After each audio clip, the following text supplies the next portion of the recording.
Actually, ang mga iglesia ni Kristo, kapag mayroon ng tungkol sa pagka-Diyos ni Kristo na talata, kukontrahin lang nila iyon, pero hindi nila mabibigyan ng supporting verse para yung pagkontra nila ay mapagtibay nila. So halimbawa, John chapter 1 verse 1, anong kanilang dyan? Si Kristo ay imagination lang. Kumbaga si Kristo ay naisip lang ng Diyos sa pasimula pa. Pero sa ating theology, tama naman, si Kristo ay nasa isip ng Ama. Kaya lang, yung isip na yon naging persona. Kaya nga, sumilang buhat sa Ama. Sumilang buhat sa Ama. So, kaya si Kristo ay ang larawan ng Diyos na hindi nakikita. So, ano sabi niyan? Bago pa si Abraham, ako nga. Tumutukoy yan doon sa Exodus chapter 3 verse 14. Ang sabi ni Moises, sino po ang sasabihin kong nagsugo sa akin? Ang sabi ng burning bush, sabihin mo, ako nga. So yung sinasabi dyan ni Jesus, bago si Abraham, ako nga, it refers doon sa nagsalita sa burning bush. So ibig sabihin, yung nagsalita sa burning bush, walang iba kundi si Kristo yun. Kaya lang, hindi pa pangalan niya ay Kristo kasi nga, hindi pa siya nagkatawang tao. Yahweh din naman, Yahweh. Kaya pag sinabi natin Yahweh, Ama, Anak at Espiritu Santo yon. Sa Old Testament, Yahweh. No? Ito, ang ganda na ito. Philippians chapter 2 verse 6 to 11. Bagamat siya ay Diyos at tunay na Diyos, hindi siya nanatili kapantay ng Diyos, bagkos inubad niya ang kanyang pagka-Diyos at nagbihis na isang alipin. Paano kinukontra yan ng Iglesia ni Kristo? Wala sila masuportang verse para kontrahin yan. Anong sasabihin lang nila? Ayun na ang Diyos mo kung si Kristo ay Diyos. Ganun lang yung comment nila dyan. Di dalawa na ang Diyos mo. So, ganun lang sila mag-isip. Wala silang supporting verse kung paano nila tututulan ang isang talata. Accepting the worship. John chapter 20 verse 28. Ito yung Panginoon ko at Diyos ko. Okay. Ang katwiran nila dyan, kasi nagulat lang si Tomas. Wala siyang alam kasi absent siya. No? Ganun lang yung mga pangangatwiran nila. Nagulat si Tomas, absent siya. Unang-una, ang Hudyo, mahigpit ang batas sa Hudyo. Kapag ganun ang words mo, yung words natin kasi ngayon, binababoy na natin, di ba? Oh my God, di ba? Pag ang words mo ganun, death penalty agad yun sa panahon ng mga Hudyo. Una na yon. At sa panahon na yan, hindi ka pwedeng basta-basta lumuhod. Halimbawa, sa Gawa chapter 10 verse 25 to 26, nang si Cornelio lumuhod kay Peter para siya ay sambahin, anong ginawa ni Peter? Wag mo akong sambahin pagkat ako'y tao lang din. No? Pero kay Kristo na sinabi yan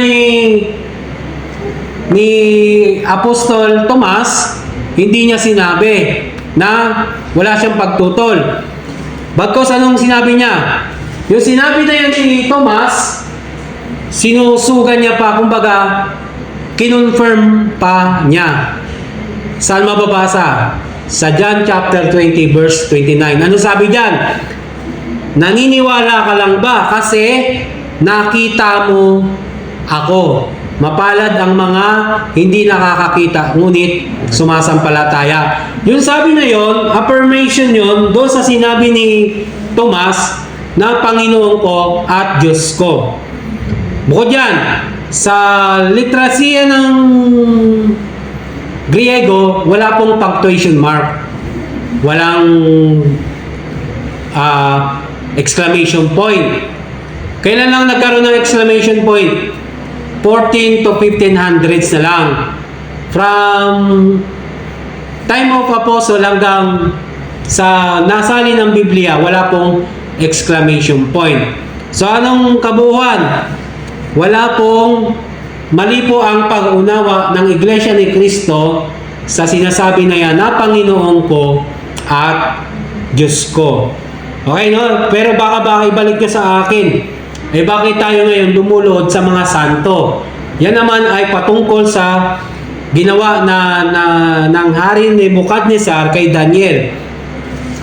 Daniel chapter 2 verse 46 to 47. Si Nebukadnezar ay lumuhod nagpatira pa kay Daniel dahil si Daniel ay tunay na lingkod, ay lingkod ng tunay na Diyos. So tayo, lumuluhod tayo sa mga santo, hindi dahil sa sila yung sinasamba natin, lumuluhod tayo sa mga santo dahil sila ay lingkod ng tunay na Diyos at mga kaibigan ni Kristo. Okay, magkaibang load yun ha.